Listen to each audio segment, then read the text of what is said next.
If you believe in God and you go through believing in God, and if that's what sustains you and makes you fit, then that's fine too. Whatever gets you through. How shall they believe in one they've never heard? And how shall they hear one who isn't preached to them? God is undertaking to let his arms be seen and his voice be heard by sending human beings to the nations. What would I rather be than the voice of Jesus, pleading, wooing, persuading? What would I rather do than take these physical arms and get them around some unbeliever and say, this is the way God feels about you? A little over 2 years ago, a group of us from Grace decided to quit talking about evangelism and just get out there and do it. Since then, a small but growing and maturing group of believers have emerged who regularly go out in the community and evangelize. We call what we do STIL Outreaches. STIL stands for Sharing the Truth in Love.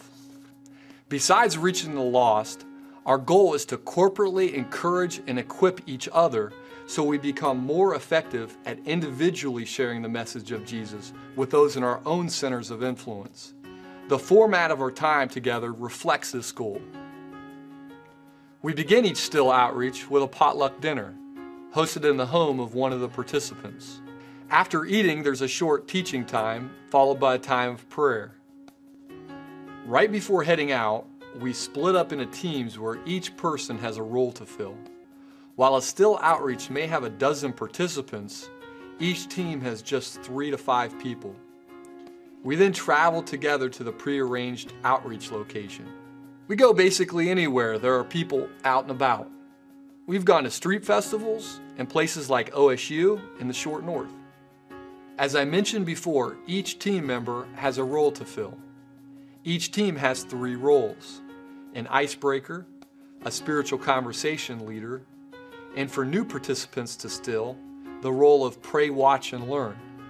As the name denotes, this person's job is simply to pray silently while listening in as others on their team engage in the spiritual dialogue. After a couple hours of engaging in spiritual conversation with folks, we return to the host house where each team shares with the whole group what they experienced.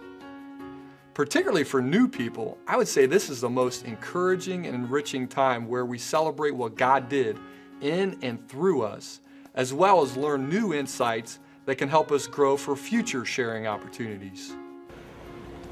Eric, what would you say to somebody who's considering coming out to a STIL outreach? You're not alone. When I first heard about it and the theory behind it, I thought that we would be accosting people and bothering them and being harassing them. Yes, harassing them. And but the more I talked to you about it and the more I saw how the icebreaker works and how the conversation works, it's not like that at all. And people who want to speak with us, people who want to talk about spiritual issues, stay and talk and will hear us out and listen to what we have to say. The ones who don't want to talk with us just walk away, and that's fine. Like Neighborhood Bible Club, my prayer is to see these STIL outreaches spread throughout the church.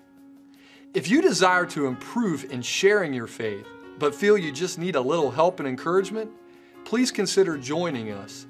For info on upcoming STIL outreaches, go to gracebrethren.org/sharing.